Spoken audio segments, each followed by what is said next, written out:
Barrier-Free Living, formerly known as Project Outward Bound, is an organization that tackles the issues of abuse towards people with disabilities. The organization launched successful programs and has become a leader in working with survivors of domestic violence.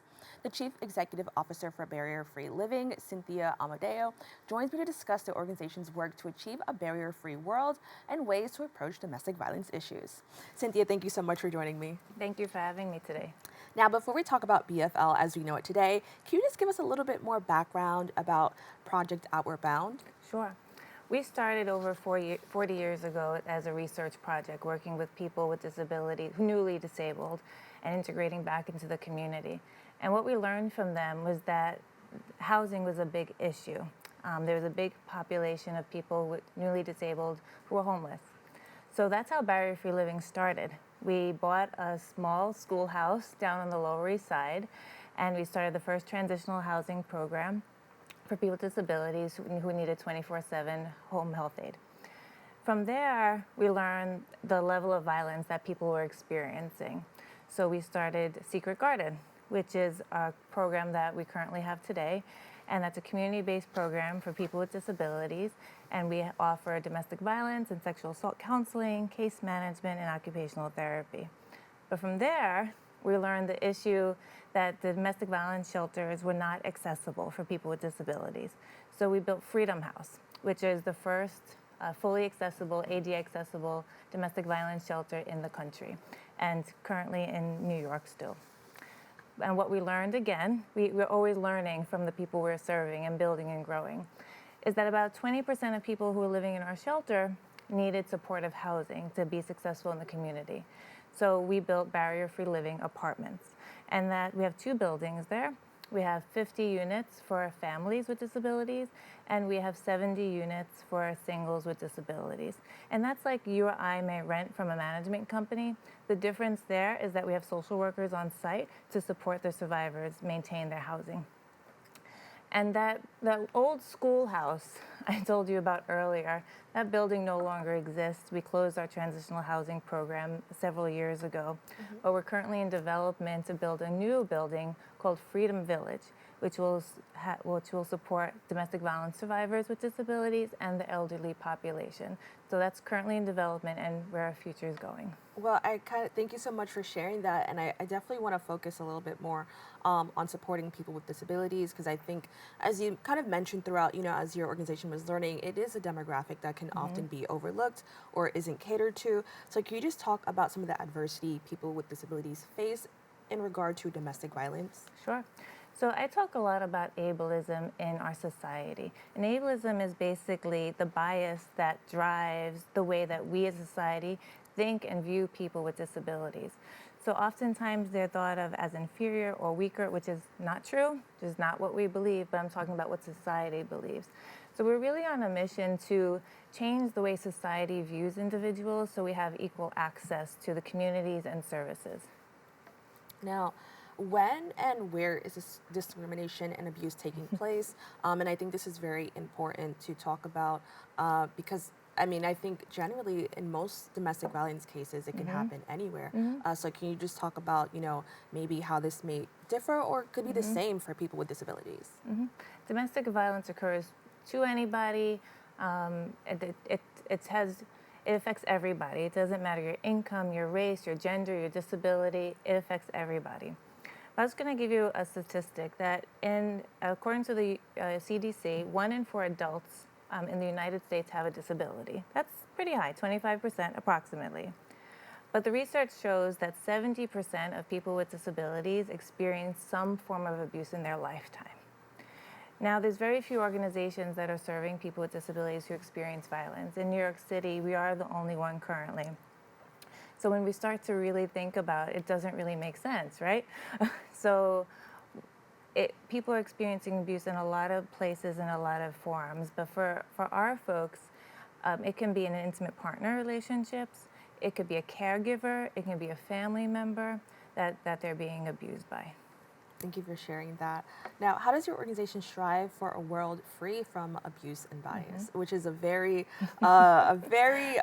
strong passion, and I could imagine there's many challenges with that. But what do you do to make sure that your organization is kind of going on that path? Yes, we are very passionate, and I have a great team behind me doing the work. So obviously, it's through our actual services that we're supporting survivors with disabilities and helping them gain freedom from abuse. It's through a lot of training. So we do a lot of training around supporting other service providers of what it means to help a survivor with a disability, and advocacy. Anytime that we hear about a survivor experiencing bias or discrimination, we're speaking up against it. Now, could you actually expand on that a little bit more? Because I think that a lot of people, when they assume that it's maybe like intimate partner or something that's in the home, that I think that they don't often think that you can, be advocated for, and I think they usually associate that with like maybe larger organizations or establishments. So, can you just talk about, the work that goes into that? Sure. So I like to say that we are very grassroots in our advocacy, that we speak and tell the stories of people of what's actually happening about being turned away from service providers because of their disability, not getting access to places and spaces. So we will speak up against that, but we also call someone and say, hey, this happened in your organization. Can we have a conversation about it? But we will also say, this person does have a right to the access to your service. How can we make this happen? So that's the type of advocacy that we're talking about. It's really from the ground level of creating spaces and access for people with disabilities where they deserve. Now, I want to shift gears just a little and talk about domestic violence as we approach, just the holiday season, just in general, where we are in close proximity to, our loved ones, but that could also mean close proximity to people who are abusers. So, can you just talk about those who face DV? How should they actually approach this? It's a very difficult situation. Being in a domestic violence relationship is very hard to begin with. But during the holidays, we do tend to see rates increase for a variety of reasons, and a higher rate of people calling and looking for shelter after the holidays. So if you are in a domestic violence situation, we do talk about safety planning. We do safety planning all day, every day, without even thinking about it. We tell our friends where we're going.